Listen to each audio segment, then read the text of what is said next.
नमस्कार, जय हिंद विद्यार्थी मित्रांनो। SRPF भरती 2024 महाराष्ट्रातर्फे 28 जूनला या ठिकाणी SRPFची भरती कशा प्रकारे झाली याबद्दलच तुम्हाला माहिती सांगणार आहे।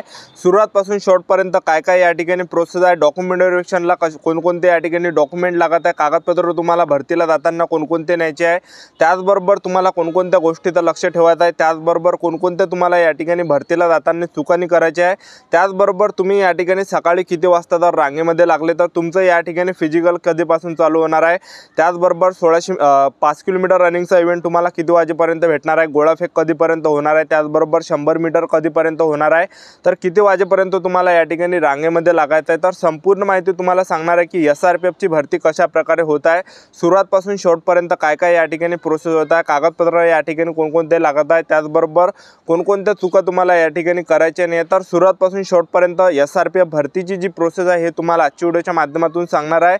तर आजचा व्हिडिओ खूप महत्त्वाचा होणार आहे, व्हिडिओ शेवटपर्यंत बघा आणि व्हिडिओला आताच लाईक करा।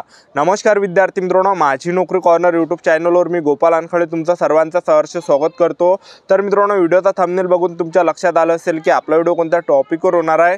व्हिडिओ सुरू करण्याच्या आधी आपल्या यूट्यूब चॅनलला सबस्क्राइब करा, जेणेकरून प्रत्येक भरतीचे अपडेट तुमच्यापर्यंत सर्वात आधी पोहोचेल आणि जास्त करून 10वी आणि 12वी पास भरतीच्या रिलेटेड जास्त व्हिडिओ आपल्या चॅनलवर अपलोड करत असतो। विद्यार्थी मित्रांनो, SRPF भरतीला एका दिवशी जे प्रत्येक गट क्रमांकामध्ये जवळपास 600 ते 700 विद्यार्थी हे फिजिकलसाठी बोलावले जात आहे। त्याचबरोबर जे जास्त विद्यार्थी या ठिकाणी उंचीमध्ये सुद्धा कटत आहे, त्याचबरोबर काही विद्यार्थी या भरतीमध्ये चेस्टमध्ये सुद्धा कटत आहे। तर जे पण विद्यार्थी भरतीला जात असेल तर भरतीला जायच्या अगोदर तुम्ही जे डॉक्युमेंट आतापासूनच जे तुम्ही तयार करून ठेवा, जेणेकरून त्या ठिकाणी प्रॉब्लेम येणार नाही। तर काही काही विद्यार्थी काय करते, कागदपत्र या ठिकाणी ठेवत नाही आणि जेव्हा त्या ठिकाणी भरतीजवळ जाते त्या ठिकाणी झेरॉक्स काढते, तर त्यावेळेस तुम्हाला जास्त त्या ठिकाणी गर्दी असते, लक्षात ठेवा। तर सोबतच तुम्हाला अगोदरपासूनच या ठिकाणी हे नियोजन करून जायचं की आपल्याला या ठिकाणी सोबत काय काय न्यायचं। तर सर्व झेरॉक्स तुम्हाला या ठिकाणी ओरिजिनल न्यायचे आहेत, ओरिजिनल डॉक्युमेंट सुद्धा तुम्हाला भरतीला न्यायचे आहे, त्याचबरोबर झेरॉक्स सुद्धा तुम्हाला न्यायचे आहे। तर कोणकोणते डॉक्युमेंट न्यावं लागणार आहे ते सुद्धा तुम्हाला या ठिकाणी पुढे सांगणार आहे। तर पहा, सकाळी जे या ठिकाणी तुमच्या जे हॉल तिकीटवर जे रिपोर्टिंग टाइम आहे तर हा जो सकाळी 5 वाजता आहे। तर या ठिकाणी काही विद्यार्थी 8 वाजता सुद्धा येत आहे, तुम्ही 4 ते 8 वाजेपर्यंत या ठिकाणी रांगेमध्ये लागू शकता। आणि जे पण विद्यार्थी या ठिकाणी सकाळी 4 वाजतापासून जे रांगेत लागणार आहे तर त्या विद्यार्थ्यांचं जे फिजिकल हे सर्वात अगोदर होत आहे, म्हणजे जवळपास 10-11 वाजेपर्यंत त्यांचं फिजिकल होऊन ते बाहेर सुद्धा येणार आहे, 3 इव्हेंट होऊन, ठीक आहे। तर तुमचं जर या ठिकाणी विद्यार्थी मित्रांनो फिजिकल तुम्हाला या ठिकाणी उन्हीच्या अगोदर जर करायचं असेल तर तुम्हाला या ठिकाणी सकाळी रांगेमध्ये लागावं लागणार आहे। जवळपास 4 वाजता जरी तुम्ही या ठिकाणी रांगेमध्ये लागले तर तुमचं या ठिकाणी जे फिजिकल आहे 4-5 वाजता जरी तुम्ही रांगेमध्ये लागले तर तुमचं जे फिजिकल आहे हे जवळपास 10-11 वाजेपर्यंत तुम्ही गेटच्या बाहेर सुद्धा येणार आहे, सगळं इव्हेंट होऊन, ठीक आहे। आणि तुम्ही जर या ठिकाणी सकाळी 6 किंवा 7 वाजता जरी या ठिकाणी रांगेमध्ये लागले तर सकाळी त्या ठिकाणी रांग लागत आहे गेटच्या बाहेर, तर या ठिकाणी तुम्ही 6-7 वाजता जर रांगेमध्ये लागले तर तुमचं जे फिजिकल आहे हे जवळपास जे तुम्ही 2-3 वाजेपर्यंत तुमचं फिजिकल होऊन तुम्ही गेटाच्या बाहेर या ठिकाणी येणार आहे, ठीक आहे। आज जे 28 जूनला भरती कशा प्रकारे झाली SRPFची ते तुम्हाला सांगून देतो। तर सर्वात आधी या ठिकाणी गेटच्या बाहेर विद्यार्थ्यांना बसून ठेवलं जात आहे आणि सर्वात आधी गेटच्या अंदर घ्यायच्या अगोदर त्या ठिकाणी 3 डॉक्युमेंट त्या ठिकाणी चेक केलं जात आहे। तर 3 डॉक्युमेंट कोणकोणते ते तुम्हाला सांगून देतो। एक तुमचं हॉल तिकीट SRPFचं हे तुम्हाला ओरिजिनल वरतं ठेवायचं आहे, त्याचबरोबर तुम्ही जो SRPFचा जो फॉर्म भरला तो SRPFचा फॉर्म तुम्हाला वरतं ठेवायचा आहे, त्याचबरोबर तुम्हाला आधार कार्ड वरतं ठेवायचं आहे, त्याचबरोबर आपला एक फोटो ठेवायचा आहे, ठीक आहे।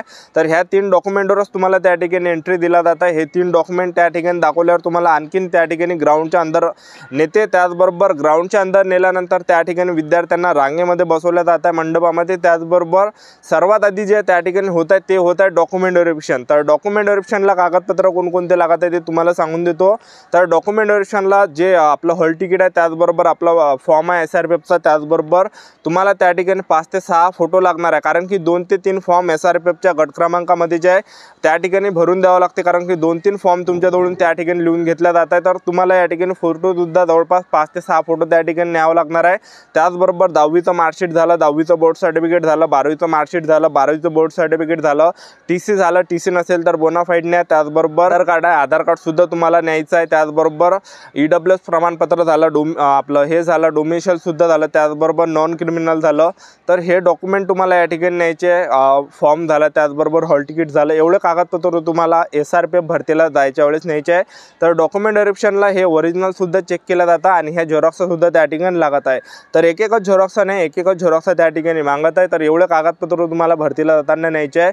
ओरिजिनल डॉक्युमेंट्स सुद्धा न्यायचे आणि झेरॉक्स सुद्धा तुम्हाला न्यायचे। तर हे डॉक्युमेंट व्हेरिफिकेशनला जास्त त्या ठिकाणी टाईम लागत नाही, जवळपास विद्यार्थी मित्रांनो 5 ते 10 मिनिटांमध्ये तुमचं डॉक्युमेंट होते। तर आज जे 28 जूनला भरती कशा प्रकारे झाली ते तुम्हाला हे सांगत आहे की 28 जूनला ज्या पण विद्यार्थ्यांचा ग्राउंड होतं ते सकाळपासूनच या ठिकाणी आले होते, ठीक आहे। तर तुमचे जे हॉल तिकीट आहे त्या हॉल तिकीटचे जे तारीख आहे त्या तारखेलाच तुम्हाला या ठिकाणी यायचं आहे। तर डॉक्युमेंट व्हेरिफिकेशन झाल्यानंतर त्या ठिकाणी काय होतं की एक फॉर्म तुमच्याकडून लिहून घेतला जाता, त्या फॉर्मवर तुमचं या ठिकाणी नाव वगैरे पत्ता वगैरे लिहावं लागते, त्याचबरोबर फोटोसुद्धा तुम्हाला चिपकावं लागणार आहे। त्याचबरोबर तुम्हाला या ठिकाणी हे झाल्यानंतर त्या ठिकाणी काय होतं आणखीन विद्यार्थ्यांना रांगेमध्ये बसवलं जात आहे। तर त्या ठिकाणी काय होतं की उंची मोजलं जातं, तर उंची 168 सेंटीमीटर त्या ठिकाणी उंची लागत आहे SRPFला आणि छातीसुद्धा त्या ठिकाणी मोजले जात आहे। त्याचबरोबर तुमची सर्व रेकॉर्डिंग होती त्या ठिकाणी कॅमेरासहित, ठीक आहे। SRPFची जी भरती आहे महाराष्ट्रातील सर्वच गट क्रमांक जेवढे पण महाराष्ट्रामध्ये ज्या ठिकाणी सुद्धा SRPFची भरती होत आहे सर्वात ठिकाणची जी भरतीची जी प्रक्रिया हे संपूर्ण मित्रांनो सारखीच आहे, ठीक आहे।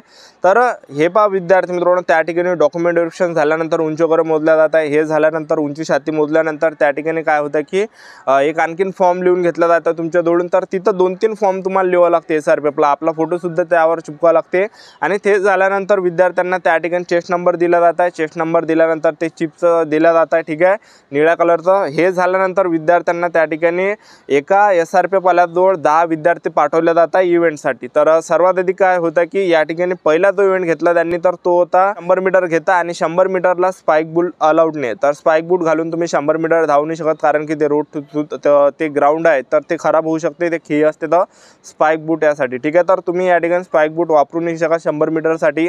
तर 100 मीटरवर तुम्हाला थोडं फोकस करायचं आहे, कारण की 100 मीटरमध्ये भरपूर विद्यार्थ्यांना कमी मार्क्स पडत आहे, मायक्रो सेकंड या ठिकाणी टायमिंग कमी होत आहे। तर जास्त जेवढं स्पीडनं होत असेल तेवढं स्पीडनं तुम्ही या ठिकाणी होण्याचा प्रयत्न करा। तर 100 मीटर झाल्यानंतर दुसरा इव्हेंट या ठिकाणी गोळाफेक होत आहे, प्रत्येक इव्हेंटनंतर तुम्हाला 15-20 मिनिटाचा त्या ठिकाणी ब्रेक भेटते। 100 मीटर झाल्यानंतर 15-20 मिनिटांनं गोळाफेक होत आहे, तर गोळाफेक जो आहे ह्या छोटासा आहे पण जे आहे जास्त भारी आहे शरीराचा, ठीक आहे। तर गोळाफेक झाल्यानंतर डायरेक्ट मग 5 किलोमीटर मुलांचं होत आहे, तर 5 किलोमीटरला जवळपास 200 विद्यार्थी ते 5 किलोमीटर रनिंगसाठी सोडत आहे शेवटल्या इव्हेंटसाठी, ठीक आहे। तर तुम्हाला सांगतो विद्यार्थी मित्रांनो त्या ठिकाणी जवळपास 80 ते 70% विद्यार्थी त्या ठिकाणी घाबरत आहे फिजिकलच्या वेळेस, कारण की जास्त वेळ त्या ठिकाणी बसून ठेवलं जातं आणि भरपूर विद्यार्थ्यांना वाटते की काय होणार आहे, कसं होणार आहे, काय होणार आहे, ठीक आहे। तर तुम्हाला घाबरून जायचं नाही, तुम्हाला स्वतःमध्ये हिंमत ठेवायची आणि डोक्यामध्ये एकच असलं पाहिजे की काही हो आपण या ठिकाणी 5 किलोमीटर रनिंगसुद्धा मारणार आहे, गोळासुद्धा फेकणार आहे, 100 मीटरसुद्धा आपण आउट ऑफ या ठिकाणी मारणार आहे, अशी जी जिद्द चिकाटी आपल्या मनामध्ये असली पाहिजे आणि त्या ठिकाणी घाबरू नका, हिंमत ठेवा, त्या ठिकाणी दम ठेवा, घरची परिस्थिती त्या ठिकाणी भरतीवर आठवा, ठीक आहे। तर हे झाल्यानंतर 5 किलोमीटर रनिंग त्या ठिकाणी होत आहे। 5 किलोमीटर रनिंग जसं तुम्ही या ठिकाणी सेन्सरपासून निघाल तसं तुमचं या ठिकाणी टायमिंग चालू होत आहे। तर अशा प्रकारे विद्यार्थी मित्रांनो SRPF भरती झाली 28 जूनला, सुरुवातपासून शेवटपर्यंत अशा प्रकारे प्रोसेस होती, ठीक आहे। तर तुम्ही या ठिकाणी 8 वाजेपर्यंत त्या ठिकाणी सकाळी रांगा लागू राहते, तर तुम्ही तुमच्या मताने या ठिकाणी जाऊ शकता। तुमचं ग्राउंड 12 वाजताच्या अगोदर व्हायचं असेल तर 4 ते 5 वाजतापासून तुम्ही समोर रांगेमध्ये लागले तर तुमचं 12 वाजताच्या अगोदर या ठिकाणी फिजिकल होणार आहे, ठीक आहे। तर ते तुमच्यावर आता तुम्हाला फिजिकल किती वाजेपर्यंत पाहिजे तर, ठीक आहे। तर अशा प्रकारे 28 जूनला SRPFची भरती पार पडली आणि जास्त करून विद्यार्थ्यांना या ठिकाणी 100 पैकी 93 झालं, 97 झालं, त्याचबरोबर 91 झालं। खूप कमी मुलांना एवढे मार्क्स पडत आहे आणि जास्त विद्यार्थ्यांना 90च्या खाली 80च्या खाली एवढे मार्क्स भेटत आहे, ठीक आहे। तर अशा प्रकारे SRPFची भरती 28 जूनला झाली। तर ही होती संपूर्ण महत्त्वाची माहिती। तर आजच्यासाठी इथंच थांबतो, भेटूया नेक्स्ट व्हिडिओमध्ये। जय हिंद, जय भारत।